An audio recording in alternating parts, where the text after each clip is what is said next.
Thank you for your time. Where are you from? I'm from Italy. Italy. Yes. Okay. Are you traveling or living here in Yeah, Japan? basically travel around Japan. So yeah, I've been here for like 2 months. 2 months. Yeah. Like you've been almost 2 months here. Where have you been around Japan? So I've been to Nikko, then Kyoto, Osaka, Okinawa.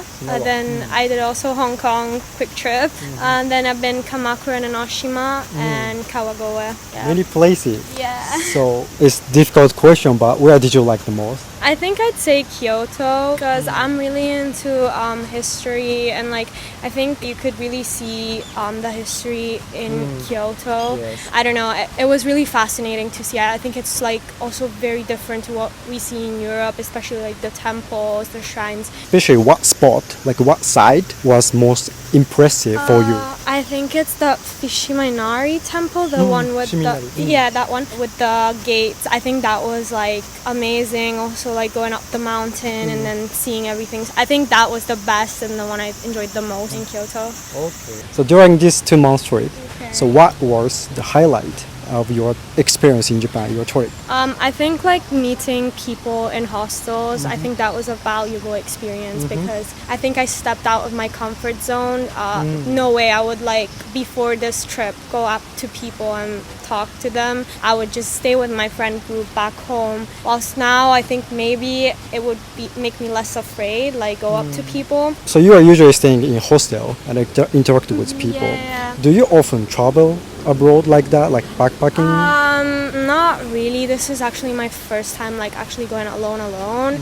I usually go either with my parents or with friends. So yeah, this I think was one of my first experiences like this. Okay. What was like more struggling about doing backpacking? I think the greatest struggle was being alone. Like I think it could be valuable being alone. You for sure learn a lot, but the issue is like there's moments where you completely feel isolated, like there's no one, and you just have to rely on yourself. So in case there's a problem, there's no one else who's going to help you. It's just you, and it could become tiring after a while. So I think for sure this was the greatest struggle that I've encountered during this trip. Okay. But on the contrary, I guess that you learned a lot of things by traveling by yourself. Yes. So what did you learn the most? I think, I've learned exactly like how interact with other people, getting around by yourself, and also not being afraid of like stepping out of this comfort zone you create.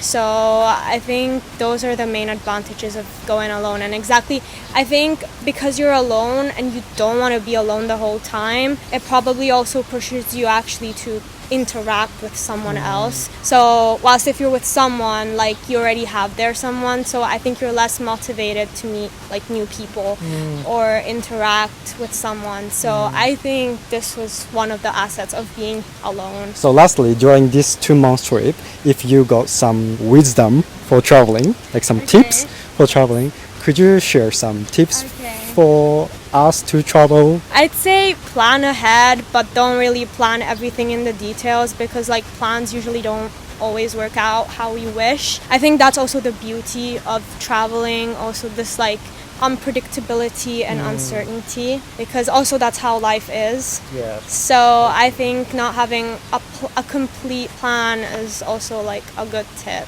Philosophical. I think that's how I met most of the people though. It was like very random. It was like a change of plans, and so like that made me realize like sometimes you just gotta go along with the flow and see what happens. For example, the festival, the Gion Matsuri, it was just like I just took the wrong bus in Kyoto and then just ended up where the festival was. And then there I just met on a random walking tour like a group of people. Then I just randomly met and then spent the entire weekend with them. And then I guess therefore like if I didn't take that bus, I would have never met these people and probably would have never had the nice weekend I had. So I guess that's like what made me realize then this thing. Okay. So it was great to talk with you. Thank you so much. Thank you.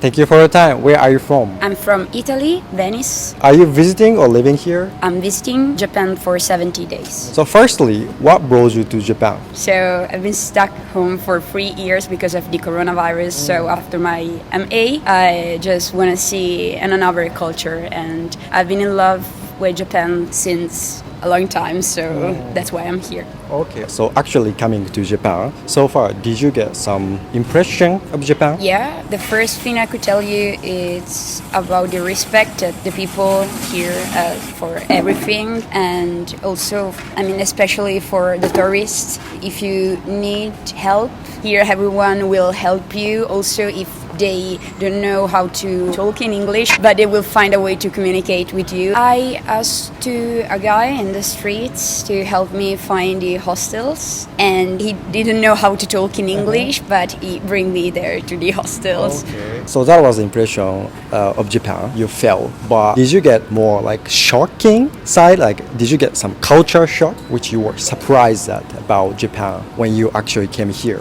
Maybe I wasn't shocked because it's not my first time in Asia. Not that every country on this side of the world are the same, but I already had the fortune to be in a foreigner Asian country. I went to Thailand, so maybe I wasn't that shocked like the first time that I came in Asia. Thailand was the first Asian country, right? You visited. So probably then you had some culture shock. What were you surprised at Thailand when you visit there first time? Shocking thing about Thailand when I was there was that I was working as an English teacher in an elementary school, and I was the only foreigner in that place, so I was treated like a celebrity. Everyone asked me for signs and taking me pictures of me and all that stuff, so it was very intrusive, but I like it. Okay. Or don't like celebrity stuff.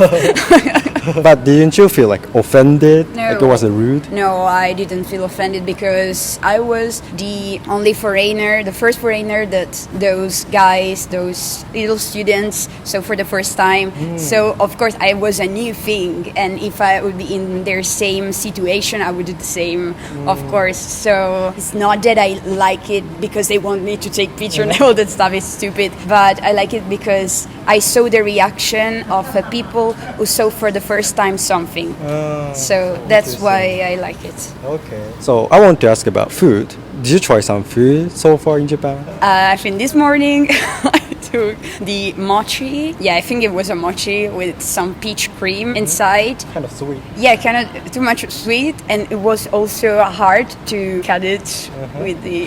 And I also know that here, but I don't know if it's just a thing that I read about it. Like during New Year's Eve, a lot of Japanese old people dying because they don't know how to with the mochi. Yes. So I can feel the hardness. Okay. It was more sweet, really more sweet. Do you guys love sweets? Everything like the sweets are more sweet, are sweeter. Is Japanese sweet sweeter than Italian sweet? I just had a mochi, but my dad worked with a Japanese company, so sometimes they bring to him some sweets, and every time I try them, they're so really, really sweet, more than the one that I usually have as well. But it always depends on what you're eating. So, and maybe you have some sweets that are more salty. So, I mean, it always depends. Okay, So lastly, when you come back your country from Japan, and if you can bring anything, like materially, mentally, anything, even if like it's impossible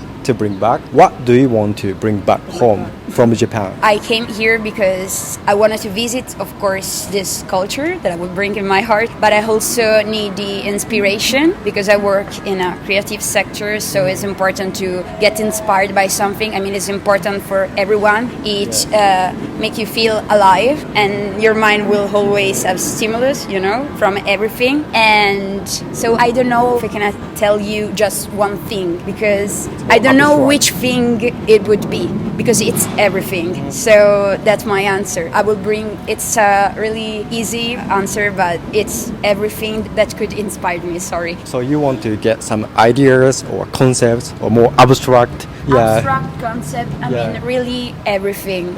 I mean, you could get inspired by, I don't know, a guy who is sleeping in the subway, or from little kids who is just holding the hands of his mom in the streets. You could get inspired by everything. So that's why I couldn't tell you one thing, because everything could be inspiration for you. Every experience, every memory. Exactly. It was very nice to talk with you. Thank you so much. Thank you you so much. Bye. Thank you for your cooperation. Where are you from? I'm from Italy. Italy. Yes, Trieste, near Venice. How long have you been here? This is just my third day. I'm here for tourism, but I'm gonna stay here for other 10 days. 10 days. Okay. What is impression of Japan so far? Well, this is my second time here in Japan. Okay. And I know so many Japanese people, and I love this country. It's a very beautiful place, very beautiful people. Why did you decide to take second trip this time? I came here for work, for my husband's job. Okay. That's why I'm here, so I decided to get advantage and to make a tour. I see.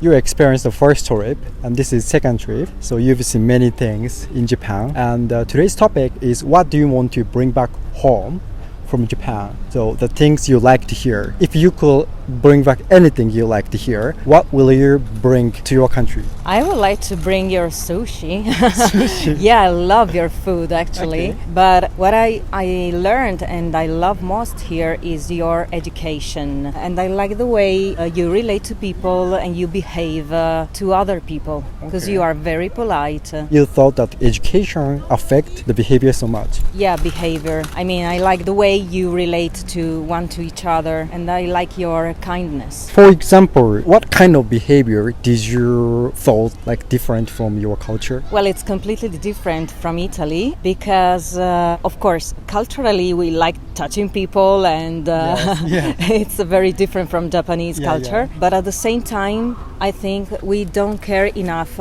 of other people. We have a very individual mind, and I think this is different from here. Okay. So you mentioned about food and some mentality. Do you think you will bring back some souvenir to your country? Yes, I think so. Maybe a bottle of good Japanese whiskey or sake, and the rice. Yesterday I bought a packet of rice in Kamakura. Did you try sake? I love sake. Okay. Yeah. Is it possible to get sake in your country? Yes, you can find it, but not many brands. So you will get a lot of stock of bottle and going back to your country? Yeah, I think so.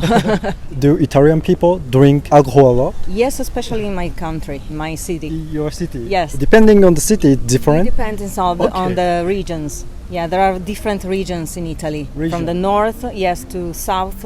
According to the region you belong, there are different cultures and behaviors. Okay. On the contrary, if we go to your country, what do you recommend us? Food. Italian food. Italian food I think is the best one in the world. Yes. Wine.